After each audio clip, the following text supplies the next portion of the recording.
శ్రీమాత్రే నమ. జై గురు దత్తాత్రేయ నమ.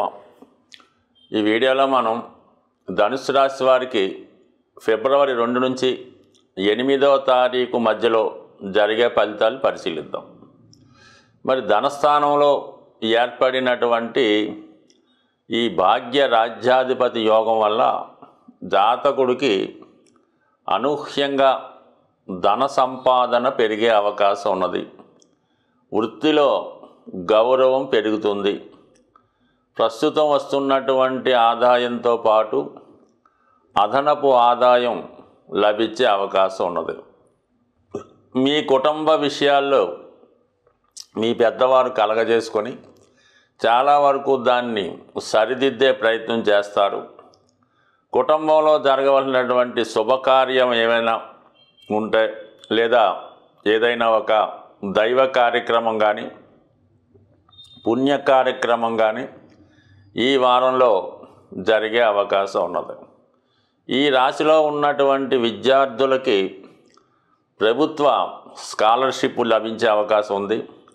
ఉన్నత విద్యా అవకాశాలు చాలా వరకు లభించే అవకాశం ఉంది. అయితే విద్యార్థులు చాలా వరకు ఎప్పటి కార్యక్రమాలు ఎప్పటి చదువు అప్పుడు పూర్తి చేసుకుంటేనే అనుకున్న డెస్టినేషన్ చేరే అవకాశం ఉంటుంది తప్ప సహజంగా ధనుసు రాశి వారికి ఉన్నటువంటి పోస్ట్ పోన్ మెంటాలిటీ ఈ విద్యార్థులు తగ్గించుకుంటే తప్ప వారి యొక్క ప్రగతి అనుకున్న విధంగా వచ్చే అవకాశం లేదు. ఎందుకంటే అతి తొందరలో చతుర్థ స్థానంలోకి మారబోతున్నటువంటి శని భగవానుడు ఈ అర్ధాష్టమ శని ప్రభావం రాబోతులోకే సరిగ్గా విద్యార్థులకి ఎగ్జామ్స్ స్టార్ట్ అవ్వడం జరుగుతూ ఉంటుంది. అంటే ఇంకా మార్చి 29 తర్వాత జరగబోయే పరీక్షలు, ఇంటర్వ్యూలు, సెలక్షన్స్ ఇవన్నీ కూడా పోటీ పరీక్షలు లాంటి విషయాల్లో ఈ ధనుసు రాశి వారికి ఈ అర్ధాష్టమ శని ప్రభావం వల్ల మీరు ఎంత కష్టపడి చదివినప్పటికీ కూడా అనుకున్నటువంటి ర్యాంక్ రావడంలో ఇబ్బంది పడవలసి ఉంటుంది. ఇక అరకొరగా ఏదో మొక్కుబడిగా చదువుకునే వారికి మరి ఈ సంవత్సరంతో వారి యొక్క చదువు ఫుల్ స్టాప్ పడే అవకాశం ఉన్నది. ఇంకా ఎందుకంటే 2.5 సంవత్సరాలు అక్కడ శని భగవాను చతుర్థ స్థానంలో ఉండడం వల్ల అటు విద్యకి బ్రేకప్ అయ్యే అవకాశం ఉన్నది. అలాగే మరి ధనస్థానం వాక్స్థానం బాగున్నప్పటికీ కూడా చతుర్థ స్థానం బాగోలేకపోవడం వల్ల సౌకర్యాలు కోల్పోయే అవకాశం ఉంటుంది.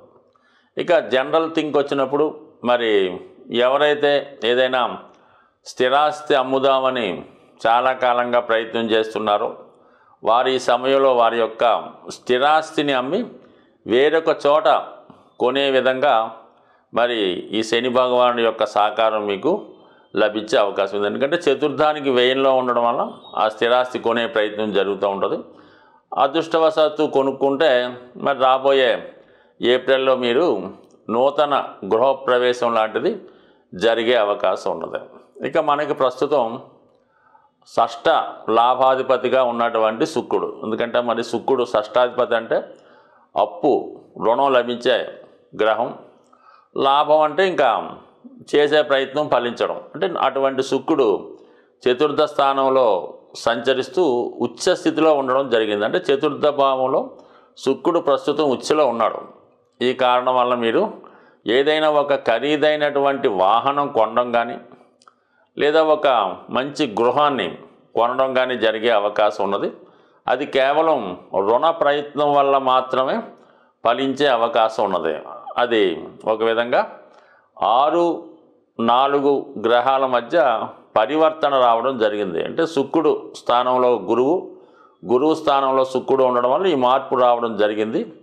రాహుతో శుక్రుడు కలియడం వల్ల ఎప్పుడూ కూడా శుక్రగ్రహం లగ్జరీ వైపు వెళ్తూ ఉంటుంది. మంచి లగ్జరీ విల్లా, లగ్జరీ ఫ్లాట్సు, ఖరీదైనటువంటి లగ్జరీ కార్సు వాటి మీద ప్రయాణం చేయడం కానీ వాటిలో కొనడం కానీ అటువంటి సొంతం చేసుకోవడం కానీ జరిగే సూచనలు ఉన్నాయి. మొత్తం మీద ఏదైనా ఒక ఖరీదైనటువంటి ఎసెట్ జాతకుడు సమకూర్చుకునే అవకాశం ఉన్నది. అలాగే అనూహ్యంగా అదృష్టపరంగా ప్రభుత్వ రుణం లభించే అవకాశం ఉంది. పెద్దవారి ద్వారా సహకారం లభించే అవకాశం ఉంది. ఓవరాల్గా మీ యొక్క పేరు ప్రతిష్టలు, హోదా, సంపద పెరిగే అవకాశం ఉన్నది. మొత్తం మీద ఏదైనా ఈ ధనుస్సు రాశి వారికి మరి ఈ గ్రహాల యొక్క అనుకూలత ఈ వారం చాలా అనుకూలంగా ఉండడం, ముఖ్యంగా కుజుడు మరి పంచమాధిపతిగా, వ్యయాధిపతిగా సప్తమ స్థానంలో వక్రించి ఉండడం వల్ల లవ్ అఫేర్స్ ఫెయిల్ అవ్వడం కానీ, కుదుర్చుకున్నటువంటి వివాహం వాయిదా పడడం కానీ, అలాగే భార్యాభర్తల మధ్య విభేదాలు రావడం కానీ, అలాగే వ్యాపార పార్ట్నర్స్ విడిపోవడం కానీ జరిగే అవకాశం ఉన్నది. అంటే కుజుడు వక్రగమనంలో ఉన్నప్పుడు అత్యంత బలవంతుడై ఉంటాడు. వ్యయాధిపత్యం కుజుడికి రావడం వల్ల సెపరేటివ్ ప్లానెట్గా వ్యవహరించడం జరుగుతుంటుంది. కాబట్టి మరి భార్యాభర్తల మధ్య విభేదాలు రాచే అవకాశాలు కూడా ఈ సమయంలో ఇండికేట్ చేస్తున్నాయి. కాబట్టి సాధ్యమైనంత వరకు మరి వివాహ విషయంలో, భార్యాభర్తల బంధం విషయంలో జాగ్రత్త వహించండి. అలాగే ఏదైనా విలువైనవి కొనే విషయంలో మరి మీ యొక్క భార్య గారి లేదంటే భర్త గారి యొక్క అంగీకారంతో తీసుకోవడం వల్ల చాలా వరకు ముందు సమస్యలు రాకుండా ఉండే అవకాశం ఉంది. బట్ ఏదైనా ఒక స్థిరాస్తి మీకు ఈ వారంలో లభించే అవకాశం ఉంది. మరి వివిధ రాశుల వారికి జాతకంలో ఉన్నటువంటి సమస్యలు పరిష్కరించుకోవడానికి ముఖ్యంగా ఈ వారంలో ఈ ఫిబ్రవరి 4వ తారీఖున వచ్చినటువంటి రథసప్తమి రోజు మరి చక్కగా వీలైన వాళ్ళు, అవకాశం ఉన్నటువంటి వారు ఏదైనా పుణ్యనది స్నానం చేసి సూర్యభగవాన్ని మనసారా నమస్కరించుకోవడం వల్ల, మరి ఆచారంగా ఉన్నవాళ్ళు వారి యొక్క గృహంలో మరి ఈ పాయసం తయారు చేయవలసి ఉంటుంది. అంటే మరి ఆవు పిడకలు సేకరించి మరి సూర్యునికి ఇంచుమించుగా ఎదురుగుండా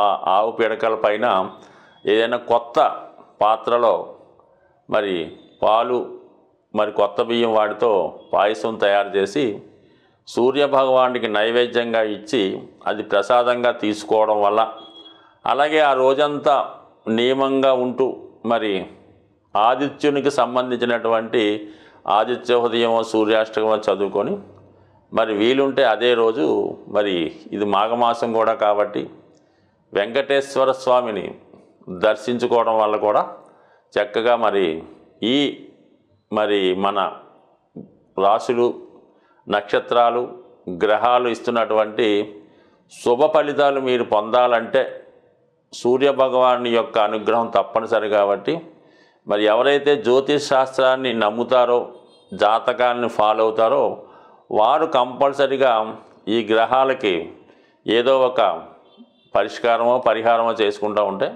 అవి మీ మీద పూర్తి అనుగ్రహాన్ని ప్రసాదించే అవకాశం ఉంటుంది. కాబట్టి ఈ సూర్యభగవానికి సంబంధించినటువంటి ఈ రథసప్తమి మీరు నియమంగా పాటించడం వల్ల మరి పెరుగుతున్నటువంటి ఎండల్లాగే మీ యొక్క అదృష్టం కూడా పెరిగే అవకాశం ఉంటుంది. స్వస్తి.